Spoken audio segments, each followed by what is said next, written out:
going to work. It's all going to work. Season 3, Week 1 power rankings. Now, initial thoughts before I get into this one. This is different. I normally don't live stream these. Normally don't force myself to one take these, and that's why I spend a minute just looking to the side and counting at things. But it is what it is, and what it is what we're doing, and what we're doing is getting straight into this. Because honestly, right after this, going to go into the games. I want to watch the games, so let's do it. Number 12, bottom team, shock, awe, F tier, Mandalore, 2 and 5. They're bad. They're not good this season. They haven't been good. The first week was terrible.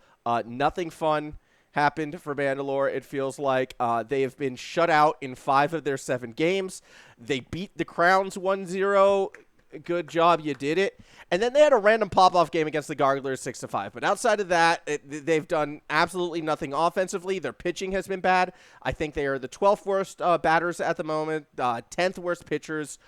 When Queen Moon is your best pitcher, it's not good, okay? This team has been disappointing, sorry to say. Hesto Lozano has 2 saves, so you got that as well. It's like less about the wins, more about the saves, more about the relieving pitchers. I don't know. This team, they're playing bad. Cope harder, Mandalore, they're number 12, and yes, we are kind of speedrunning this, so let's just move it right along to number 11, my other F-tier team, Sky Fracture. Also 2 and 5, also playing pretty poorly. Now, the frustrating thing about Sky Fracture is on paper, they should be a good team. They should be up there. They should be winning. All right. They have the 5th best offense right now. I mean, they're hitting the ball well. The problem is their pitching has been absolutely atrocious and by far, in a way, the worst in the league. They've shut out baseball in that last game of the week, but until then, 3 runs against Ocean Song, 5 runs against the Counter Strikers, 5 runs against the Garglers, 8 runs against the Crowns. Like, people are just hitting everything they want off them. The pitching has been disgraceful, and you can't go far in a league without good pitching. So F-tier Sky Fracture. Some bright points. Again, their batting's been okay. Nola Stanton is kind of currently 8th place in the MVP running.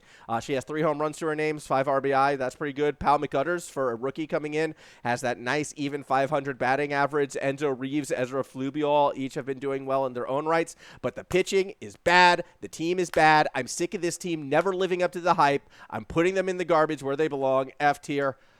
Okay. But they're the only 2 F-tier teams.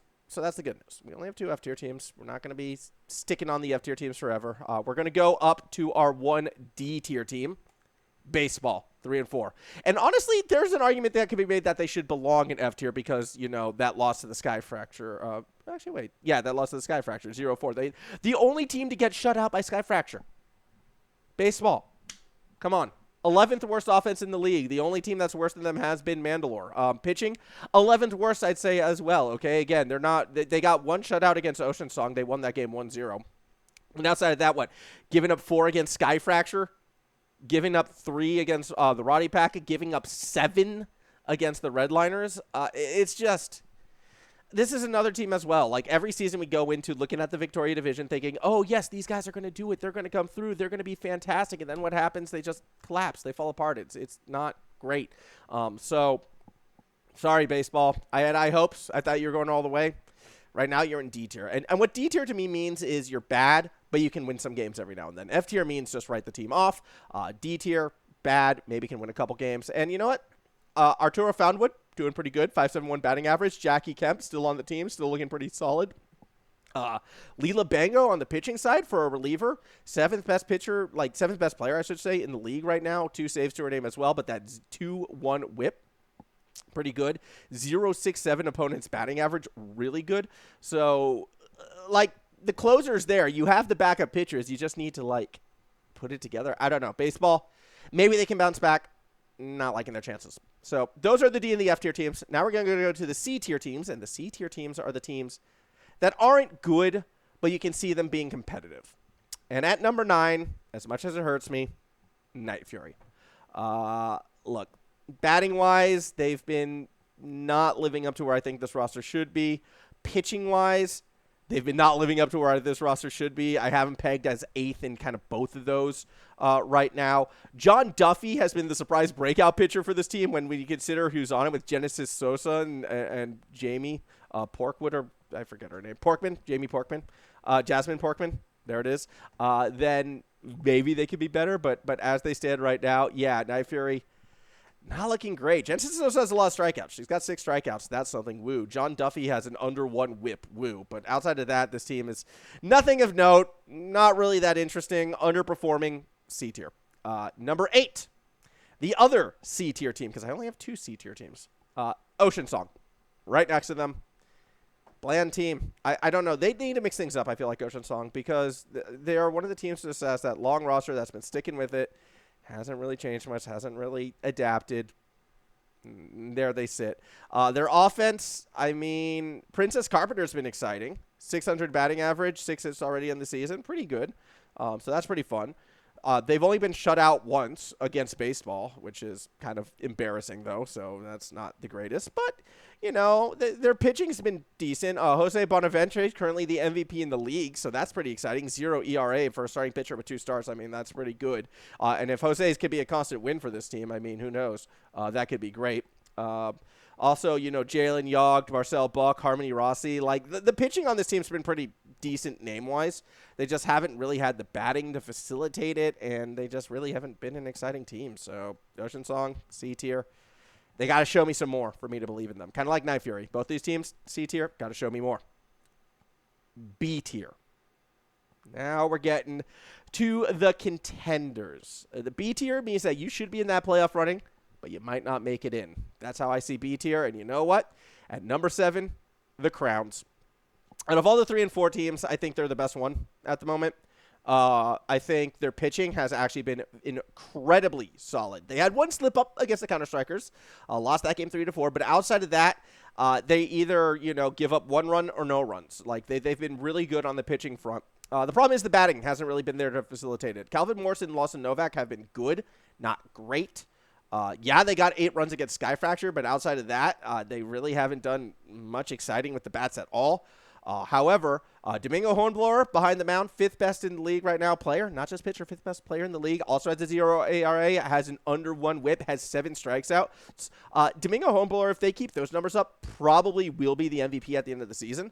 So that's exciting for the Crowns. But outside of that, if we're looking at a team to be challenging the Counter-Strikers, Crowns ain't it. I don't think they're it right now. They're good. They're not great. They'll win a game or 2. Their pitching's been solid. But until we see the bats really pick it up, Crowns are going to be in the bottom half of the power rankings. Number 6, the Garglers. The lowest 4 and 3 team I have. Sorry, Garglers. I'm always going to try a way to hate on you a little bit. But maybe if your pitching wasn't so awful, we could put you up a tier or 2. Because it's been the pitching that's been holding them back, all right? 6 runs allowed against Mandalore. I can't overlook that. Mandalore. They've scored 7 runs in 7 games, 6 of them in the 1 game you played them. What am I meant to do with that? I'm sorry, you're 6th.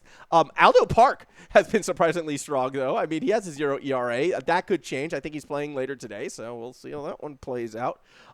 Offensively, though, the team's been looking pretty good. In particular, the big Frenchman, Jacques Chanon, has that 5.56 batting average, has been really, really strong out there. And you know what? The team did get a nice win over Gamblin, and I don't want to take that away from them. It's why they are above the Crowns. But the pitching's got to improve, plain and simple. Like, it's too inconsistent, too many. You can't give up 6 runs against Mandalore and me say, yeah, okay, this team is up there. Not going to cut it. So Garglers currently sitting at number 6. Number 5, and the last of the B-tier teams, the defending champs, the Wild Roddy Pack. Now, they are, I think, that sort of benchmark team. They're right there in the middle, right where they want to be, middle. Their pitching's been good. They've gotten 5 shutouts, which is actually, 4 shutouts. They've gotten 4 shutouts, which is pretty solid. I think they have the most shutouts in the league, actually, pitching-wise, which you would say, like, oh my gosh, this team is great. But then when they don't shut people out, they give up lots of runs. 3 runs given up. I'm looking at the wrong team. Sorry, I'm looking at Haunts right now. Whoops. I got my notes mixed up. No, Wild Roddy's pitching has actually been amazing. I take that back. Take back everything I said right there. Wild Roddy's pitching has been amazing. Yeah. How did I get that wrong? Yeah, Wild Roddy's pitching has actually been amazing. I knew that didn't seem right. Yeah, they've given up 2 shutouts. Fair enough. No, but they're like the second best pitching in the league. It's their batting that's like disappeared. Manuel Christensen is good. and no one else has showed up. But when you have strong pitching, usually only giving up 1 or 0 runs a game, yeah, you're going to win. That's pretty much TLDR for Wild Roddy. Hans, number 4. All right, what was I saying? Yes, Hans's pitching has been good. Go Hans, go their pitching. Yeah, again, 4 shutouts, giving up 3 runs against Wild Roddy, Gambling, and Counter-Strikers. Oops, so they either shut out or they kind of get blown up. But the crazy thing about Hans right now is they have yet to be shut out themselves. They've scored runs in every single game, usually 1, so it's not a lot. So I don't really rank their batting that high, but I rank them consistent. And Steve Thirsty is a big reason why. 5.56 batting average. Ivana Prince as well behind the mound, 4th best player in the league overall. 0 ERA, 1.6 whip, 6 strikeouts to her name. Hans is pretty good. And in A tier, meaning that the A tier teams I see as playoff teams could win it all. Who knows? If you get to the dance, you should do it. Hans, I right now kind of have them pegged as a playoff team. I think they're good enough for it. I think they're better than the other 4 and 3 teams. Well, some of them, not all of them. But I think Hans is that wild card spot right now. They're kind of that wild card team to beat because, yeah, if they shut you out, what can you do? Number 3. So now we're back on track. The rails are back on. The Redliners, I'm putting in 3rd. 4-game win streak right now. Redliners are hot. And if it was by like day to day, maybe they'd be number 1, but it's because of the week. I can't overlook that 3-game loss streak where they looked bad. I mean, I had high hopes for this team, and they came out of the gate just falling over themselves. Terrible game against Night Fury. Really terrible game against Counter-Strikers. Lost by 1 to baseball. That one was closer. But since then, just win, and in dramatic fashion as well. These guys have put on the most runs out of anyone in the league right now. They are the best offense. Big reason why. Greco rotten. 7.27 batting average, 3 home runs, 5 RBIs. And you know what? A cheeky little stolen base on top as well. He has been an absolute machine. Ryan Peralta also in the running for top player of the league, kindly sitting at 10th. 3.43 batting average, not that impressive, but 3 big dingers as well. So between Greco Run and Peralta, that is 6 home runs, and I'm pretty sure that's the most in the league for any team between 2 players. Harvey Lagrange also has been consistent, popping off a lot of hits. Pitching-wise, you have Hedwig's Percarino. Just came off a perfect game against the Crowns. Can't argue with that. Under 1 whip, 118 opponent's batting average. Bryson Hurl still getting big strikeouts, 6 strikeouts to their name. The pitching will get there, and that's what's scary about this team. Like, the batting has been hot. The pitching has been coming back. The Redliners are only A tier now because of the start of the week, but they're going to rank their way up. And right now, Redliners, I think, are the scariest team to play against. Number 2, the Counter-Strikers. I'm not putting them at number 1.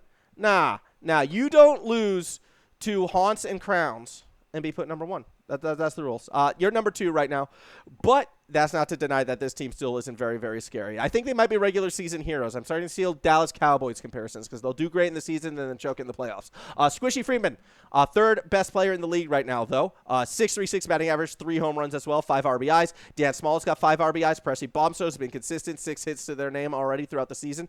Pitching-wise, Luna Pearson, 9th best player in the league with that 0 ERA, 1.31 whip. Not quite as low as some of the others, but still up there. Nathaniel Robbins actually has a lower whip on that team, 0.43. Check that out. Also a 1.25 opponent's batting average. So again, the backup pitchers coming up huge. Even Donna Rehan, last season's sort of MVP pitcher, 0.86 whip as well. So the pitching for the Counter-Strikers has been there, but the problem is they haven't been shutting their opponents out. Only 1 shutout so far, opening game against Gamblin. Since then, they've been giving up a fair few runs. So while their star pitchers are looking good, the backup pitchers, shakier. Maybe a weakness. We'll see. But that leaves 1. And for the first time, topping the power rankings, I'm giving it to Gamblin. I am. And you know what? They deserve it.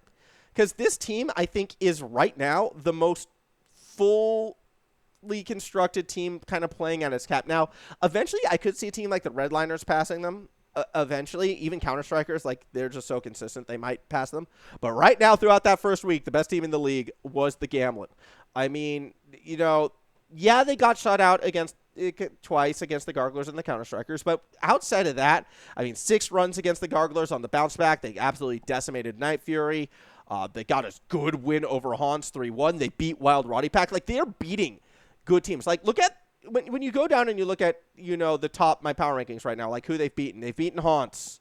They've beaten the Garglers, so that's 4. That's 6. They beat the Roddy Pack. That's 5. Like, they're just beating all of the upper mid-tier teams at a consistent rate and convincingly. And that's terrifying. Atticus Kelly as well, second season in a row, looking like he's an absolute monster. 5.56 batting average.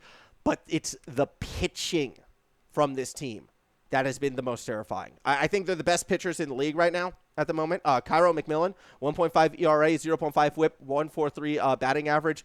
Pork Vaughn, another one of those 0 ERA pitchers as well. They've each been up there. And while, yeah, okay, only 2 shutouts, right? But then maybe they'll allow 1 run. Like, 1 run might get away with them.